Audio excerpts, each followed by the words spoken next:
Olá, eu sou a Mayara Lima e no vídeo de hoje eu quero te explicar se você convive com alguém dentro do diagnóstico do transtorno do espectro autista que já andou quando era criança na ponta dos pés ou vive com desequilíbrio na prática de um esporte, por exemplo, na fase da adolescência, ou já é adulto e pode ter também alterações no desequilíbrio. É muito importante a gente entender que um sintoma visto no TEA, ele apenas não é um sintoma, ele precisa ser entendido através da neurobiologia do autismo. E eu sempre falo isso para os pais que eu atendo que têm filhos com diagnóstico ou adultos que têm um diagnóstico tardiamente e querem entender o que aconteceu lá no passado, quando eram crianças também. E quando a gente tem alteração no cerebelo, que é uma alteração tanto na sua estrutura quanto no seu tamanho, ele pode acarretar em alterações de equilíbrio.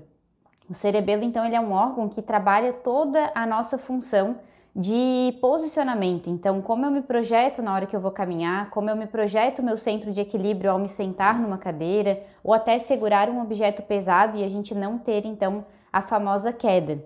E essas alterações de equilíbrio, elas são presentes dentro do transtorno do espectro autista. Alguns autores já mostraram, por exemplo, que indivíduos com o diagnóstico do autismo, eles apresentam alterações nesse órgão que se chama cerebelo.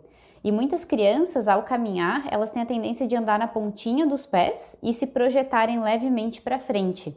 E esses autores já discutem que esse centro de gravidade, quando a gente tem alteração nesse órgão, que é o cerebelo, pode fazer com que essas crianças sim apresentem dificuldades de centros de equilíbrio, podendo ter mais dificuldades, por exemplo, para práticas esportivas ou até mesmo no formato de caminhar. E toda vez que eu explico que esse pode ser um dos mecanismos, a própria sensibilidade ou hipersensibilidade ao toque, juntamente com essa alteração de cerebelo, pode justificar essa alteração para diversas áreas da vida. Entender a neurobiologia do autismo, ela vai além de uma forma categórica da gente falar. Crianças com autismo andam na ponta dos pés. É diferente de eu explicar para uma mãe e um pai que crianças com autismo podem ter dificuldades de fazer com que elas tenham seu centro de equilíbrio projetado como o do pai e da mãe ou como o indivíduo que está fora do espectro autista. Falar que uma criança com autismo não tem habilidade para o esporte é diferente de falar que em alguns esportes, em crianças que têm alteração no cerebelo, podem apresentar mais dificuldade de ter equilíbrio.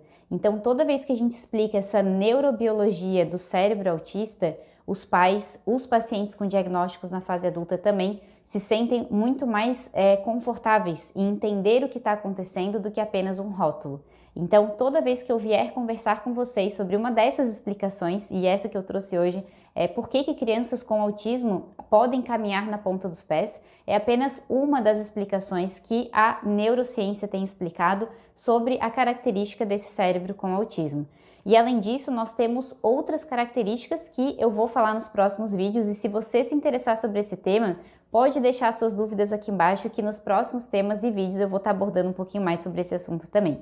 Espero ter te ajudado. Se você convive com uma criança que anda na ponta dos pés, com certeza você vai entender um pouco melhor por que isso pode estar acontecendo com ela e qual é a relação disso com esse órgão que se chama então cerebelo. Um beijo e até o próximo vídeo.